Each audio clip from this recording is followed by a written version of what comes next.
Hey tea heads, this is Don from Mei Leaf. In this video, bringing true tea to London. For all of you that know Mei Leaf, you know that our mission is to bring the transformative power of true tea into more people's lives. Pinnacle teas brewed in a Gong Fu style. We call it true tea, and it is our absolute goal to spread the word to as many people across the world as possible. And what about the UK? What about London? Well, of course, London is our home. London is where Mei Leaf has its HQ, and we have our tea house in Camden Town where we are pushing forward the boundaries and really presenting true tea to everybody who walks through our door. But it is a source of frustration for us that there aren't more people doing it in our great city until now. I'm so happy and so pleased because Tate Modern, one of the most influential and respected art institutions in the world and one of the most iconic tourist destinations in London, is now serving Mei Leaf Nectar Raider PuErh in a Gong Fu style all the way up on the 9th floor at the Tate Modern restaurant. It's a very exciting time for us because true tea has found another home at such an important hub in London. So we are here to interview the person who made this all happen. Chris, we're gonna go and have some tea with him and have a quick chat. Let's go. Welcome everybody to the Tate Modern restaurant, level 9. I'm joined here by Chris Whitelaw, who is the hot beverages manager for Tate Galleries in the UK. Thank you, Chris. Thank you. For inviting us. It's the beginning of the day. People are just setting up, so it's all ahead of the day, and we are sitting enjoying, of course, Nectar Raider PuErh, Chris's pick, but I have to say, good pick. Thank you. So why don't you tell us about this amazing space here? At the level 9 restaurant at Tate Modern, it's aiming to be a destination restaurant for the Tate. Our aims are to have a modern approach with seasonal ingredients and using modern techniques, and to provide a really detailed service, but in a relaxed environment. You can feel that. It feels like everything has been thought out, but it doesn't feel stuffy in here. Yeah. You know, it doesn't feel like you need to mind your manners. You know, it feels relaxed. What Chris has not mentioned is the view. The view here is one of the best views I think you can get in London in general. Oh, thank you. You get 360 panorama, level 9. It's really nice height actually, because you're not feeling like you're above everything. You're in the city, but you can see everything. We'll get some cutaways for sure so you can see. So you, imagine this, you guys can be drinking Gong Fu style Gongfu PuErh with a view of London that is incredible. And I have not had the opportunity to eat here yet, but I will. You will. So tell me a little bit about the food. What's the approach to food in terms of the style? Well, the menu changes seasonally, but also changes with new exhibitions. So we're working hard to tie in our food and drink offering with the exhibitions that are held at Tate Modern. Is there a particular sort of genre of food or culture of food? Is it modern European, British, or is it a whole mix? It's kind of a mix, but again, quite influenced by, as the exhibitions change, the menu's changing, but also, just getting really great seasonal ingredients. Yeah. So key is sourcing here. I've taken a look at the menu. We've obviously had lots of discussions, and what really has struck me is the level of detail that goes into the sourcing. So that's really incredible. But really want to hear about your background, how you got involved in hot beverages in the Tate. How did that all come about? I'd worked as a barista in London from around 2010. I got into coffee first, so as a kind of real interest. Growing up in the northwest of England, I'd always had kind of Yorkshire tea, or PG tips, and from a very young age. You're the original Yorkshire tea drinker. Yeah, from a very young age, I would drink maybe 5 cups a day. Oh right, proper. Fact, it was a habit. Yeah, and it was just like that moment in the day that I would be able to share with my family. We'd all have a cup of tea. My mum would brew in a teapot, so with a really big teapot, and take quite a lot of care and pride in brewing that tea. So I grew up really loving tea, and also got my interest probably in coffee from my mum as well, because we would drink coffee together. So it would be tea in the afternoon, coffee in the morning, or how would it be in your Coffee house? was special occasions, and tea really? was kind of like just continuous. Tea was the necessity. And so that was sort of my early stages. But I think when I got older, I came to London and started to, I think, maybe want to connect back with those things, and that's, I think, when my real interest in coffee began. So it was around the time that it's kind of like the third wave was really taking... third wave coffee. Taking really moving forward a lot in London. So you were working as a barista at various different cafes in London? I worked in a lot of different cafes. And in one place that I was working, lovely place, we moved over to Loose Leaf and we did blind tasting. Yeah. And that was really started to open up my eyes to just within black teas, because it's the options available. Yeah. And not having any, tasting blind, not knowing what you're drinking, it really opens your mind. So that was really useful. But even before that, my friend had been visiting China and she brought me back some tea. I didn't know where it was. Yeah, the ubiquitous gift tea that comes from China. It's always a lot of people have that as their first experience of some higher quality tea. There's a little packets. I was really lucky. It was what I think was quite a good quality Dragonwell. Yeah. After that, it was a Phoenix honey orchid. Just the peachy notes in that, really amazing. And again, just trying to figure out where other companies I could taste that from. And then I think, again, like I was mentioning, revelations, like each time when I had a Wu kind of roasted oolong, that was a big red robe. That was a big kind of moment, I think. Yeah. And then more recently, just having PuErh, a cooked PuErh on our menu, and trying to figure out more about PuErh, like why do people love it so much? And they really love it when they have it.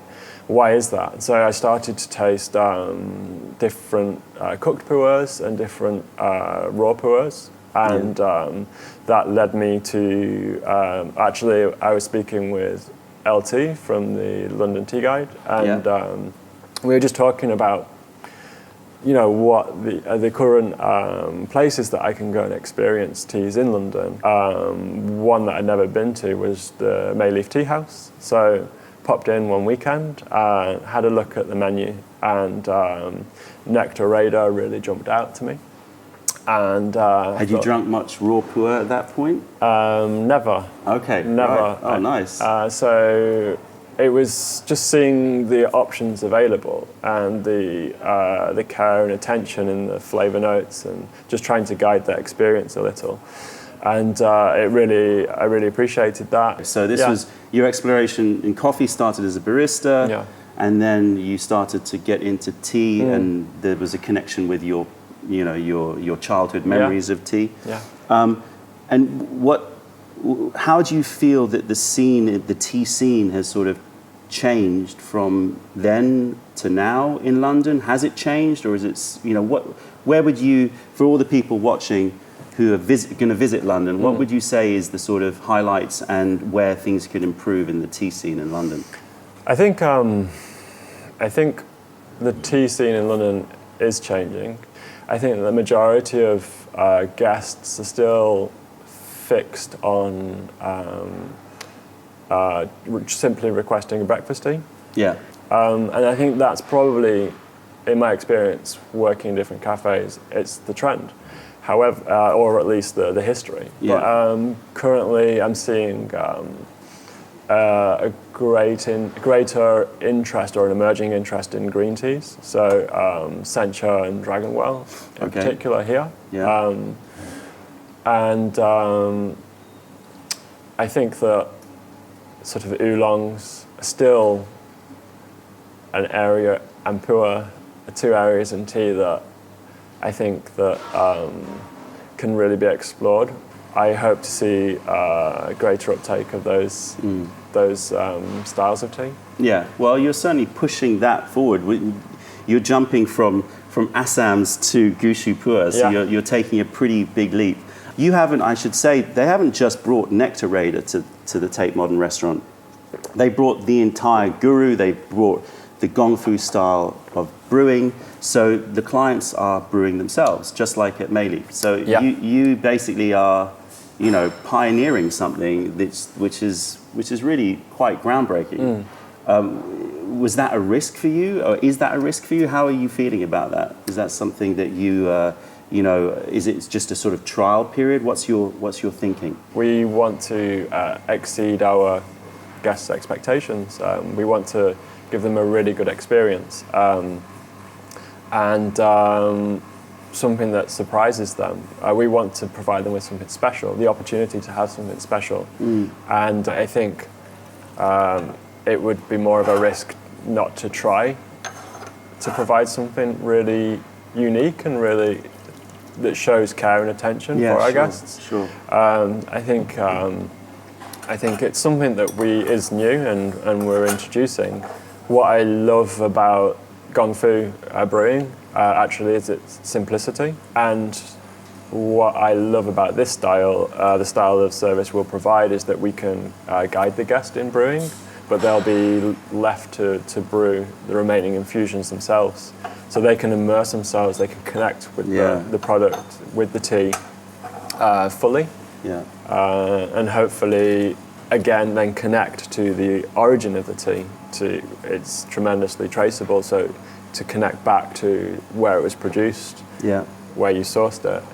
And that's a growing trend that's much more meaningful for your clients. I assume you get those kinds of questions a lot. Yeah, it's something. It's definitely people have a greater interest in traceability, and they're more. I feel like people are more interested in trying new things. Well, I think also the platform of the Tate Modern as a place to experience new things, because of its reputation, because everybody around the world knows that the Tate name and the Tate brand is all about pushing art and pushing sort of cultural dialogue and discussion and experimentation. So for me, when I found out that Chris was interested in bringing Nectar Raider to the Tate, it was obviously a very exciting time. And we need to shout out Tea Guide London for making that happen. You need to check those guys out as well on Instagram. So Nectar Raider is your first foray into raw pu'erh and the first offering at the Tate in Gong Fu style. Yes. Any particular reason why Nectar Raider? Feel free to drink. Yeah, Nectar Raider was.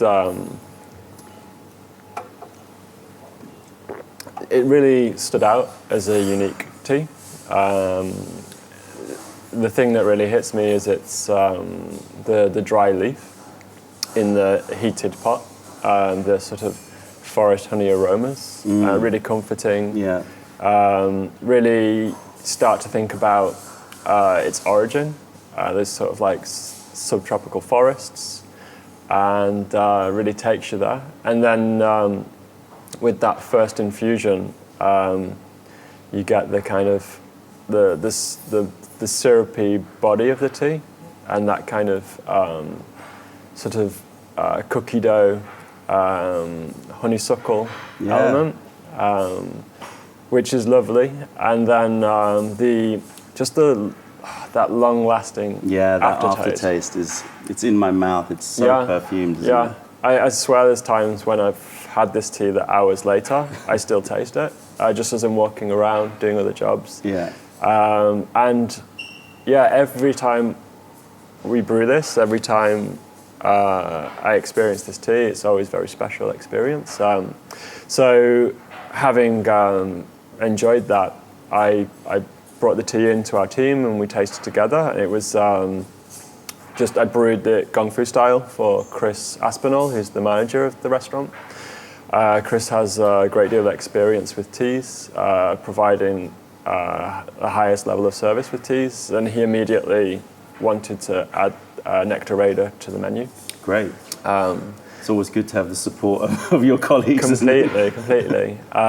So yeah, he really saw this as something special too. Yeah, I think what's also really interesting about the tea, it's Gongfu PuErh, so ancient trees, which has something that people like. It's something really special in itself. These trees are 200 to 300 years old, and it seems to start to move more towards the kind of similarities with wines in that respect. Sure. So our Tate CEO is Hamish Anderson. He's a wine expert, and I think looking at our menus in the restaurant, I've been working to get our tea menu on a par with the quality and diversity of offering of our wine menu. That is so refreshing to hear. That's the sort of approach, is to look at all your beverage options and go, well, how can we just raise the standards for all of them? And one of the things that we do is buy our wine and age it.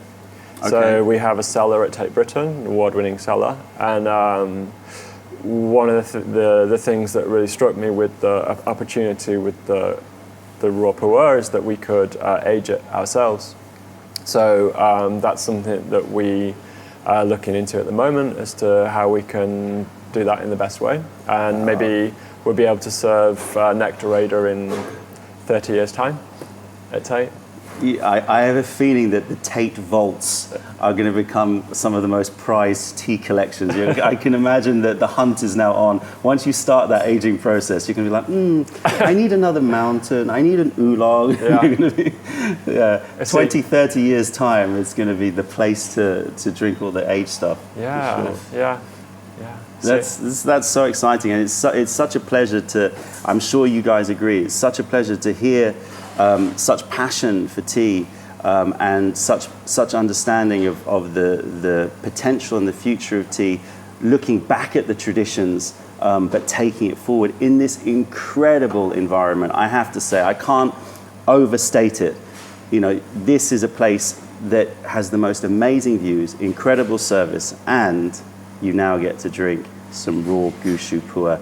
Thank you so much, Chris, for taking on the mantle, for pioneering true tea in such a prominent location. It means a lot to us, and thanks for sharing your time this morning. Thank you for sourcing it and for all the training as well that you've provided us. For visits and helping us with this. Thank you. Absolute pleasure. Cheers. Thank you, Don. Thank you. Thank you.